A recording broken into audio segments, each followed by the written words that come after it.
Hi there YouTube, so Michael Greenwood here again with another video. Today we're going to be covering the Blackmagic 2.5K Micro Four Thirds mount again, but in more detail this time.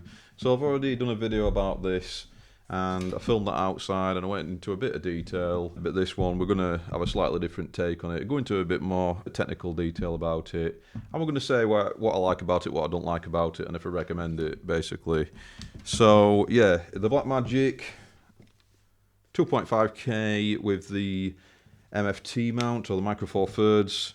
This is not the original cap, it's just a generic Micro Four Thirds cap. You can get this in an EF mount as well, but this is the more desirable one, the Micro Four Thirds mount, because it's more versatile. You can mount more types of lenses on there, PL mount, EF, you know, with the right adapter. Lots over. You can put your vintage FD Canon glass on there as well, and it's just such a versatile mount. So absolutely fantastic camera, and yeah, one that holds a place in my heart. Actually, I've got two of these, and yeah, like I said, they are about twice the price of their EF counterparts.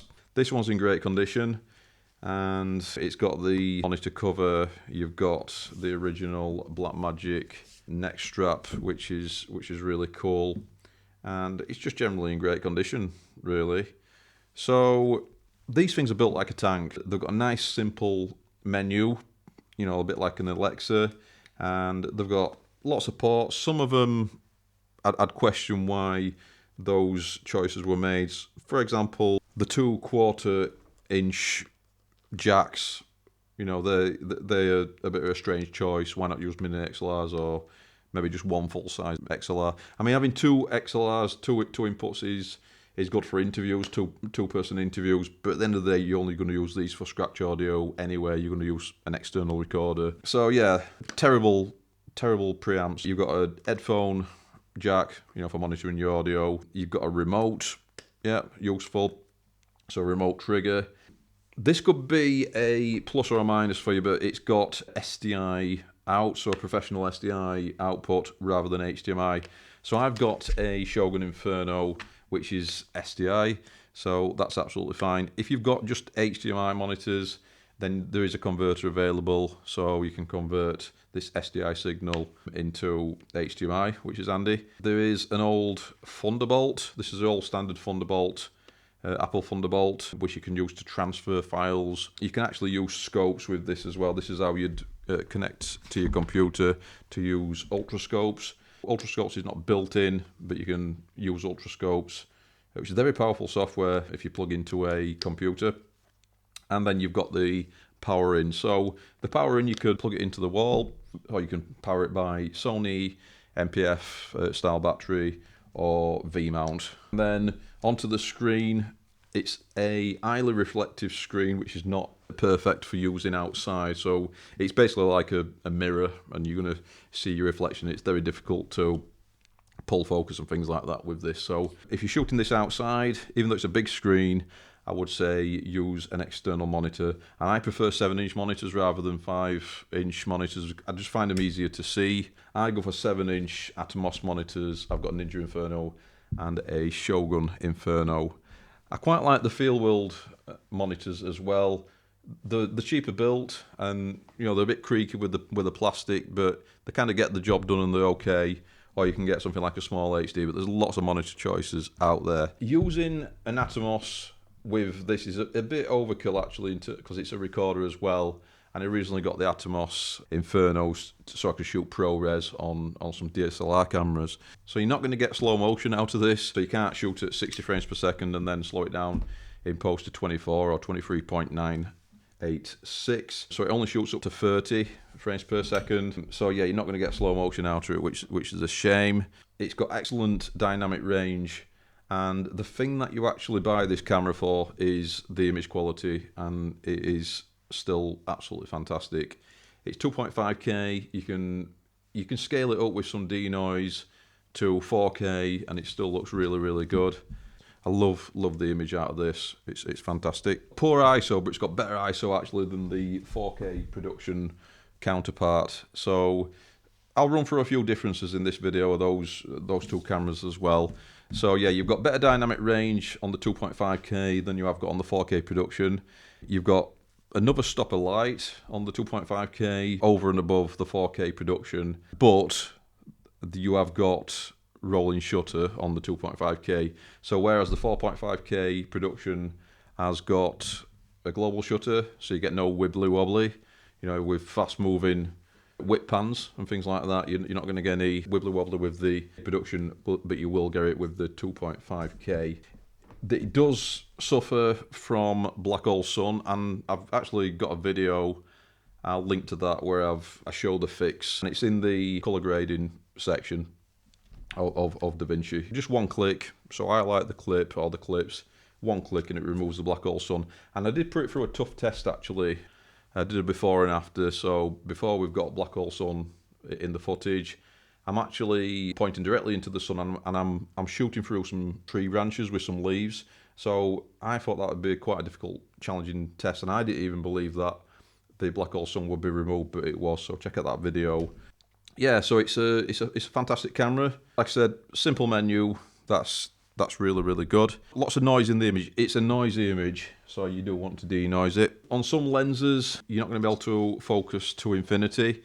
And yeah, so if you get, in terms of the adapters to turn this from a micro four thirds mount into, well, to adapt this to other glass from other mounts like PL and EF and Canon FD and things like that, some vintage glass, you'll need a Metabone speed booster, and that'll also let more light in and sort out that crop, that horrendous crop factor that's on this camera, and it'll sort that out to an extent. I would recommend a Metabone speed boost. You can get Viltrox as well, but I prefer Metabones. It's got this really silly non-removable internal battery, which, it's, so the battery in this is more like a backup, and when it's this old, it's hardly going to hold much juice anyway. So you're going to have an external battery solution if you're running, or if you're out and about. So if you're not in the studio, if you're in the studio, I just plug it into the mains, and it's absolutely fantastic. It doesn't overheat or anything like that. That's absolutely brilliant. So it's a good thing about it. You've got loads of powering options, but yeah, the internal battery, which I wouldn't recommend it, but if you are like technically minded in terms of opening a camera up, then if you know what you're doing, I believe that you can replace the battery, but yeah, it's not kind of consumer replaceable, if that makes sense. So it's not easy to replace. One of the things that I really like about the camera is that it just takes standard laptop style SSDs. If you look online, you'll find a compatibility list of the types of hard drive that this takes.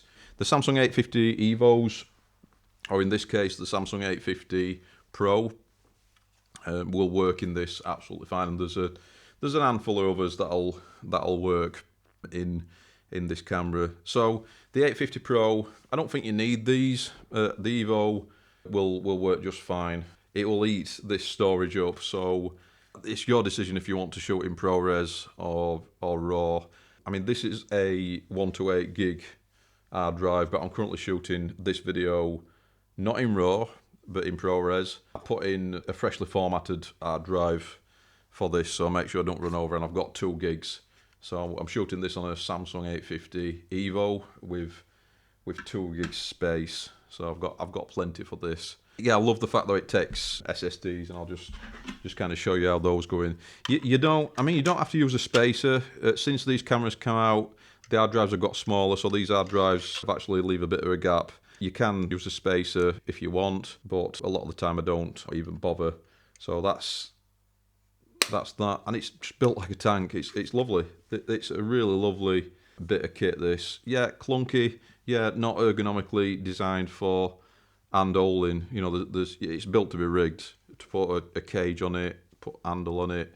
Here's the 4K production, which is rigged up. I've got a couple of these, so love this one. It's lovely to have handheld like that. You can hold it by the top handle. It's got the monitor arm, so you can stick a monitor on there like the Atomos. Currently got the Zine on here, 50mm T1.5. Let's loads of light in. This one, EF mount, an active EF mount, it's not going to do much good on this manual lens, but if you put something like a Canon L lens on there, something like that, or Sigma 18-35, which I'm currently filming this on, then you're gonna get plenty out of that. You're gonna be able to do the autofocus, which is that one, which is not, it's not your dual pixel autofocus like you get with Canon. It's basically just you touch it once and it unts. You touch it once, it unts. It don't really get focus. A lot of the time you touch it again and then it seems to focus. So it's okay for a one-time focus pull kind of thing, and it focuses in on whatever's in the center of the screen as well. So I'll just pop that back on the tripod.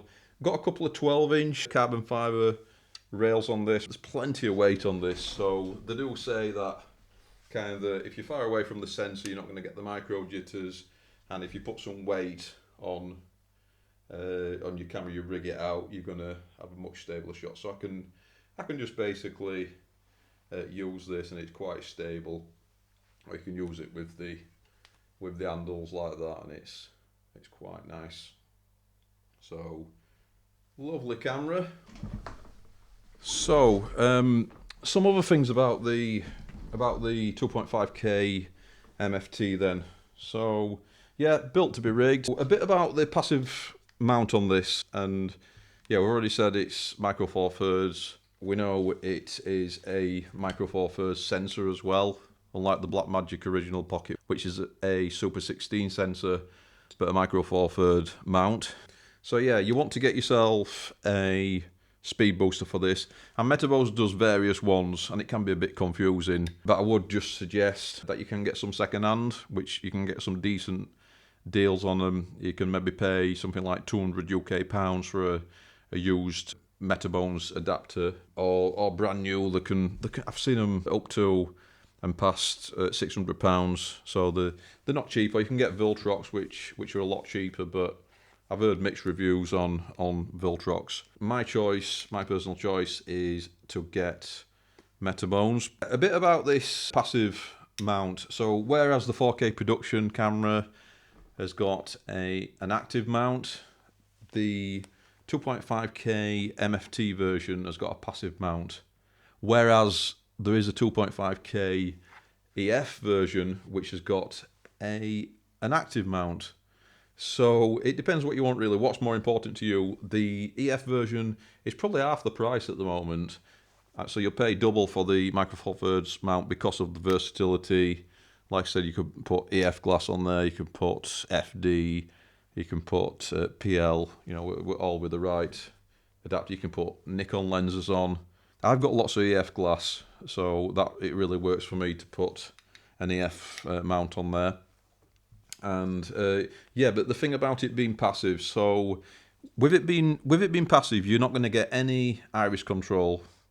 So there is an iris button here, but usually when you press it, it can sort out your exposure. But yeah, there's no iris control, so it just doesn't communicate with the lens at all. So if you stick something like Canon EF L lens on there, for example, you're not going to be able to use the focus. You're not going to be able to use the iris control. It's not going to show your current aperture on screen. I tend to shoot manual lenses with this, like the Zine, or some native Micro Four Thirds lenses, which are actually, in theory, they should be cheaper because there's less glass, there's less surface area on the smaller sensor to cover than, like full frame or Super 35 or anything like that. So in theory, Micro Four Thirds should be cheaper, but it isn't always cheaper. I've got a 7 Artisans lens which I reviewed.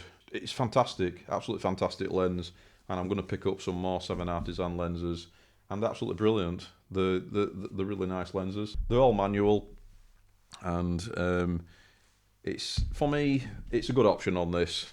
So you've got complete control. There is the EF version, which is active, so if you want to get the EF version, which I notice a lot of people get, because actually these are quite rare, the Micro Four Thirds versions, so sometimes when you're trying to pick one up second hand or used, you can't even find these Micro Four Thirds versions. You've got to really hunt around or wait and be patient. What I would recommend in terms of focusing is I would just manually focus. So yeah, if you get the EF version, you can press the focus button and it'll focus on whatever's in the center of the screen. But there's focus peaking, which is pretty good actually, especially through the Atomos. So the SDI can pass through information to the Atomos. You can set it in the menu, you know, how much information you want to pass through, so you can pass the thirds through. So you can see if you're in the third, like I'm currently, my right eye is just through that third. And so yeah, really useful. But I've also got peaking on, so I'm kind of lighting up like a green at the moment, and I can see that I'm in focus really on this 4K production Blackmagic camera. So yeah, I would recommend sticking with the focus peaking, or also you can plug in with a Thunderbolt into the computer. You have got a micro USB, and the only purpose of this is to plug it into the computer so you can do firmware updates. So yeah, and they've not updated this firmware for a few years now. It suffers from fixed pattern noise, so you really do want to get the correct exposure with this camera as well. But the good thing about if you're shooting in RAW, you can change your ISO, you can change your white balance in post. It's really good. And you can change which gen color science you want to use as well. Roughly 13 stops of dynamic range, which is pretty high, and it was phenomenal at the time, and it's still really good by today's standards actually, especially for the price that you can pick this up for second hand. Why have I got a few cameras? I've got a few cameras because if I want slow motion, I can shoot with the Canon R6 or the Blackmagic 6K Pro. If I want to shoot fast-moving subjects or aeroplanes or something like that, I don't want the wibbly-wobbly. I want to shoot with the 4K production. But I know that I need plenty of light with that, because having the global shutter will be more light-hungry, because that is a consequence of having global shutter. If I want just a fantastic image and maybe a classic, more filmic look with a very distinctive look, which would be ideal for shooting a film, then I'll use the 2.5K. So if I want that certain look, this is a fantastic camera to get a very organic image, and that just leads me on to why I think this is a fantastic camera still going into 2022. And it's just about to have its 10th birthday, literally. I'm not sure exactly when it was brought out, but it was 2012, so we're just coming up to 2022 in a couple of weeks, and yeah, so it's going to be 10, and I just think it's a fantastic camera. And I always look at the evolution of Blackmagic cameras, and look at how they've just been so innovative as a company. So Blackmagic Design, and you know, the fact that they've always been such good value for money. They've always had the little quirks, and you know, the suffer from, you know, a lot of them suffer from terrible battery life. A lot of them need to be rigged. The pocket cameras aren't really pocket cameras. The original one without a lens, or maybe a pancake lens. So the OG, you could have fit it in your pocket, but really to use it, you wanted to rig it out, and so you could stabilize it, you know, add some weight to it and things like that, or stick it on a gimbal. Another thing about these audio inputs, there's no phantom power. So if you want to power something like I've got a Rode NTG5, if you want to power NTG5 or NTG3, it's not going to pass any power through. So you're better off using a scratch audio, and so using the internal mics, maybe a scratch audio. If you want to stick, you know, a mic in these, so you can get a converter quite easily for these 1/4-inch jacks and convert them to XLR. But I'd never use, you know, that audio for anything more than scratch audio. I'd always sync in post, because the preamps sound terrible. So yeah, in a nutshell, just show you the sensor, if you can see that. Nice little sensor, just a little micro 4/3 sensor in beautiful condition. As you can see, it's passive mount. So is this camera worth it going into 2022? is it worth it? Is the Blackmagic 2.5K Micro Four Thirds MFT worth it? For me, yes. And I'm going to hold on to this. I'm going to hold on to both of these because I just think they're absolutely fantastic. And there's just something about them. I just think they're a piece of history. They're just lovely to look at. They're built like a tank, and you know it's this all metal design. You know with the rubber bits and things like that. It's over-engineered. It is an over-engineered product. It's like a Volkswagen Golf. You know, it's just really well made, and it's fantastic. And I like things that are over-engineered. I like things like the iFootage products where they're just made really well, and you pay a little bit more for them, and they're just absolutely fantastic. So like the Cobra 2s, the Cobra Strike, iFootage, monopods and things like that, and the magic arms that they're doing, which are really good. When you can buy something that's really premium and you're going to pay for that premium quality, but it's going to just last and do the job so well, that's what I like. And somebody once said, I don't know what it is, that it were either a Porsche will always be a Porsche, or a Ferrari will always be a Ferrari, something like that. And what it means is something that's classic will always be good, no matter which time period it's in. Like same with style.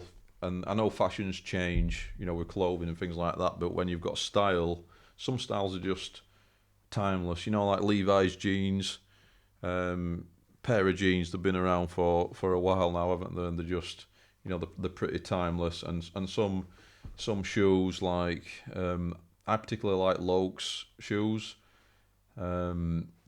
which are really nice. You can get some nice leather. It's really nice, and the timeless designs. So they're not going to go out of fashion. You don't have to change them every 6 months or anything like that. And I think this looks fantastic, and I wouldn't hesitate to take this on a shoot. Yeah, I've got to admit, it's nice to have the modern features of the 6K Pro, and you know it's absolutely fantastic. You've got a lot more going on with that camera, and a lot fewer issues. So this is still an absolutely fantastic camera, even going into 2022. I'd recommend it. If you can pick up a good deal on this, which they're really rare, the Micro Four Thirds version. If you can't get one of these, then yeah, the EF mount version is good, but you're not going to have as many mounting options. But just ask yourself what you're going to use it for. So have you got lots of EF glass? And yeah, and you're not planning on using any other lenses, then yeah, just get the EF mount version. It's going to save you on a speed booster, because you'll have to get a different speed booster or adapter for each lens mount type anyway to adapt this. So, or if you've got lots of Micro Four Thirds lenses, say you're coming from a Panasonic GH5 or GH4 or something like that, then you know go for the Micro Four Thirds if you can get one, but they are more expensive. There is a big demand for these, so yeah, I recommend it. Absolutely fantastic. Love this thing, and please, if you like this video, share it, like it, drop me a comment in. Do you own one of these? Do you love these like I do? Post me a link to your channel, and I'll come and have a look, and you know, post me some footage that you've done on this camera, and let's get into a conversation. And also, if you like my content, please subscribe. And I'm going to be doing some more on this camera. I'm going to be doing some more on, you know, other types of cameras, microphones, lenses, accessories, and things like that. So brilliant. I'll see you next time.